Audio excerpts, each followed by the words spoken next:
बिस्मिल्लाहिर्रहमानिर्रहीम। अस्सलाम वालेकुम स्टूडेंट्स, कैसे हैं आप सब। Welcome to my channel student help desk. अगर तो आपने मेरा चैनल अभी तक सब्सक्राइब नहीं किया तो उसे सब्सक्राइब करें और बेल आइकन पर क्लिक करें ताकि मेरी आने वाली हर वीडियो आप तक पहुंच सके। मेरा टॉपिक है आज का पंचुएशन मार्क्स, यानी कि किसी भी सेंटेंस में पंचुएशन कैसे यूज़ करते हैं। पंचुएशन बेसिकली होता है कि उस सेंटेंस को, उसके सारे एस्पेक्ट्स को बयान करना कि सेंटेंस कहाँ पे ख़त्म हो रहा है, सेंटेंस में पॉज कहाँ लिया जा रहा है। जब हम किसी की ज़ुबान से कुछ सुनते हैं, उसको वर्ड्स में लिख के जब हम किसी के सामने पेश करते हैं, तो उस इंसान को अगर हमने वही वाला एक इम्पैक्ट देना है कि वो बोल कैसे रहा था, तो उसके लिए कुछ पंचुएशन साइंस यूज़ होते हैं। लाइक किसी ने सेंटेंस कंप्लीट किया, उसके वो कंप्लीशन का स्टेटस देना है, उसने थोड़ा सा पॉज लिया, उसके पॉज का स्टेटस देना है। तो इन चीज़ों के लिए पंचुएशन यूज़ की जाती है। ज़ुबानी कलामी बात करने में और लिखी हुई बात करने में और उसको समझने में थोड़ा सा फ़र्क होता है। लिखी हुई बात को समझने के लिए पंचुएशन मार्क्स बहुत ज़रूरी हैं। ये कुछ पंचुएशन मार्क्स हैं जिनकी लिस्ट आपके सामने है। पंचुएशन मार्क्स बेसिकली बहुत ज़्यादा हैं, इसके बारे में डिफरेंट लोगों की डिफरेंट राय है। जैसे वो कहते हैं, कोई कहता है 14 है, कोई कहता है 12 है, कोई कहता है 16 है। पर मेरे ख्याल से ये बहुत सारे हैं और ये अपनी ज़रूरत के हिसाब से मुख्तलिफ तरीक़ों से यूज़ भी होते हैं। ये कुछ पंचुएशन मार्क्स आपके सामने हैं जिनसे हम बारी बारी डिस्कस करेंगे। सबसे पहले है full stop. Full stop basically हमारी डेली लाइफ में डायलॉग कन्वर्सेशंस में यूज़ होता है, या हम किसी को डायरेक्ट जाकर कोई बात बताते हैं, अच्छा सुनो आज ये हुआ, ऐसा हुआ, ऐसा हुआ, ऐसा। अब मैं किसी से कहूँ अच्छा सुनो आज ये हुआ, क्या हुआ, मेरी बात की तो उसको समझ ही नहीं आई, उसको कंप्लीशन कैसे देगा। उसको तब मैं बताऊंगी कि आज ये हुआ कि मैं फ़लाँ जगह गई, वहाँ मैंने ये देखा। इस तरह जब मैं पूरा एक सीन उसके सामने बयान करूंगी, उस सीन में वो डिफरेंट मेरे पॉजेज होंगे जिसको मैं फुल स्टॉप के साथ अपने सेंटेंस को कंप्लीट करती जाऊंगी। मैंने फ़लाँ को देखा, ओके, मेरी बात को इसको समझ आ गई कि मैंने उसको देखा, वो ये कर रहा था, उसके बाद एक फुल स्टॉप आ गया। तो इस तरह फुल स्टॉप हमारी डेली लाइफ में बहुत ज़्यादा यूज़ होता है और ये कॉमनली यूज पंचुएशन मार्क है, सबसे ज़्यादा यूज़ होने वाला पंचुएशन मार्क्स। इसे हम एब्रीवेशंस के लिए भी यूज़ करते हैं और सेंटेंस को कंप्लीट शो करने के लिए भी यूज़ करते हैं।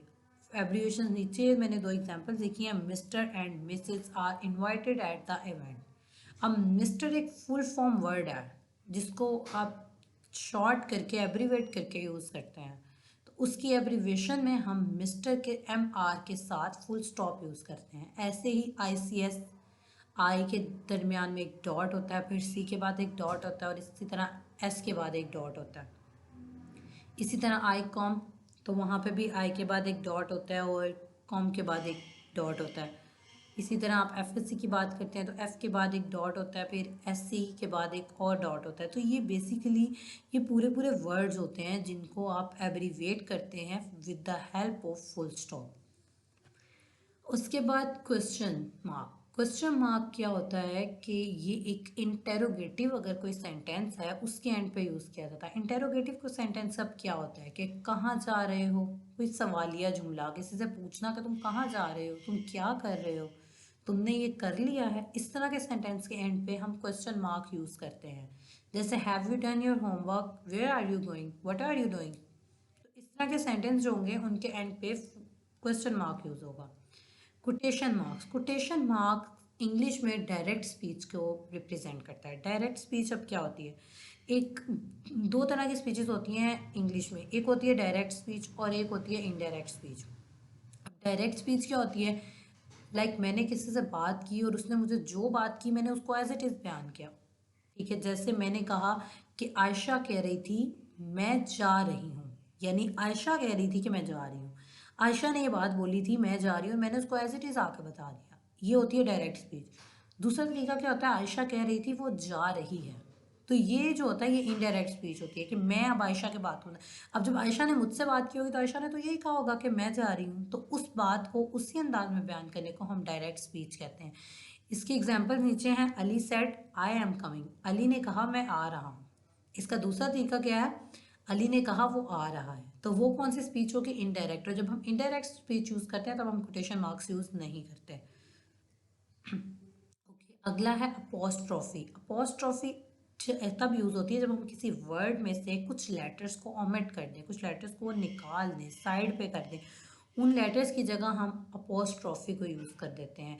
जैसे ही इज़, अगर हमने आई को स्किप किया और उसके साथ जो स्पेस है उसको भी स्किप किया तो ही के बाद हम एक अपोस्ट्रॉफी का कोमा लगाएंगे और एस लगा देंगे। ये मोस्टली लिखने में, बोलने में बहुत ज़्यादा हम यूज़ करते हैं। जैसे I can do this, I am not coming की जगह हम मोस्टली लोग कहते हैं आई एम नॉट कमिंग। और इसी तरह आई कुडंट डू दिस। तो इस तरह के सेंटेंसेस जो लोग यूज़ करते हैं वो बेसिकली अपोस्ट्रॉफी है। जब आप उसको लिखने के लिए यूज़ करते हैं तो वो अपोस्ट्रॉफी के कोमा के साथ लिखे जाते हैं वर्ड्स। अगला वर्ड है कॉमा। कोमा बेसिकली हमारा किसी भी सेंटेंस में एक पॉज को शो करता है, यानी हम थोड़ी सी बात करके जो वक्फा लेते हैं, अपनी बात को आधा छोड़ के हम अगली बात करते हैं या हम बातों में दूसरी बात जोड़ते हैं, इसको दोनों बातों को अलग करने के लिए जो हम एक साइन यूज़ करते हैं वो कोमा यूज़ करते हैं। उसके अलावा हम किसी सेंटेंस में एक से ज़्यादा चीज़ों का नाम ले रहे हैं या बहुत ज़्यादा चीज़ों का नाम ले रहे हैं, तो अब दो चीज़ें हैं तो उनके दरमियान तो सिंपली हम एंड लगा देंगे, लेकिन दो से ज़्यादा चीज़ें हैं तो उनको सेपरेट करना हमारे लिए मुश्किल हो जाएगा। उस तरह की चीज़ों के लिए हम कॉमा लगाते हैं। अब मैं अगर एक बात कर रही हूँ, अच्छा मुझे फलां जगह मैं गई, मैंने वहाँ से ये ख़रीदा, मैंने ये में मेरी एक लिस्ट होगी, मैंने आलू ख़रीदे, मैंने प्याज ख़रीदा वगैरह वगैरह। तो मेरा वो एक अंदाज़ होगा वो बात करने का, मैंने प्याज, टमाटर, मिर्चें, अदरक और लहसुन ख़रीदा। ठीक है, अब मैं उन सारी चीज़ों के साथ ये नहीं कहूँगी प्याज और टमाटर और अदरक और लहसुन, तो वो एक ऑकवर्ड सा सेंटेंस लगता है, अच्छा नहीं लगता बोलने में। इसी तरह जब हम इंग्लिश में यूज़ करते हैं तो हम एंड नहीं लगा सकते हर वर्ड के बाद, इसलिए हम लगाएंगे comma. Like I love cake, chocolates and ice cream. अब ये तीन चीज़ें हैं। इसके अलावा भी अगर आपने और भी चीज़ें ऐड करनी है, इसके साथ बिस्किट्स ऐड करने हैं, आपने कोई और प्रोडक्ट डोनट्स ऐड करने हैं, तो आप सिंपली उनके साथ कॉमा लगाते रहेंगे और एंड वाले वर्ड से पहले आप एंड लगा देंगे। तो ये basically group of sentence words को, किसी सेंटेंस में ग्रुप ऑफ वर्ड्स को सेपरेट करने के लिए यूज़ होता है कॉमा। इसी तरह Ahmed, Ali and Azhar are friends. अब अहमद, अली और अजहर तीन दोस्त हैं।